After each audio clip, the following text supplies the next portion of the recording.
Guys, নববর্ষ part 3। সেদিন আমাদের স্নিগ্ধা আন্টিদের বাসায় দাওয়াত ছিল, সবার প্রিয় স্নিগ্ধা আন্টি। আমরা রেডি হয়ে চলে আসলাম। আর এই যে আমরা আফতাবনগরে চলে আসলাম। এই যে রেডি হয়ে আমরা আফতাবনগরে এসে পড়লাম। আর আফতাবনগরে এসে কিছু ছবি তুলে নিলাম।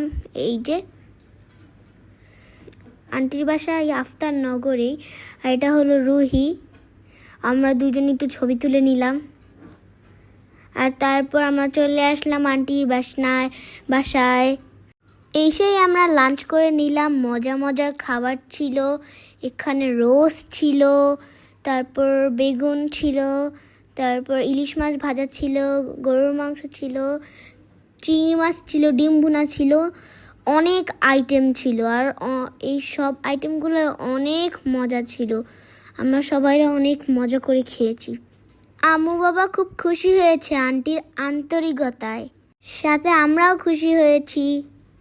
আর তার সাথে অনেক রকম ডেজার্ট আইটেম ছিল। ডেজার্ট আইটেমও আন্টি বানিয়েছিল, মজা ছিল অনেক। এই যে ডেজার্ট আইটেমগুলো আমরা সবাই একটু একটু করে খেয়ে নিচ্ছিলাম। আর এখানে পিঠাও ছিল, পাটিসাপটা, তারপর এরকম ডিজাইনের পিঠা, এগুলো অনেকই খেতে মজা ছিল। সবাই আমরা বসে পড়েছি ডেজার্ট আইটেম খেতে। দইও ছিল। প্রথমেই আঙ্কেল বাবা খেয়ে নিয়েছে, তারপর আম্মু আন্টিরা খেয়ে নিচ্ছিল। আর খাওয়ার সময় অনেক গল্প আড্ডা চলছিল।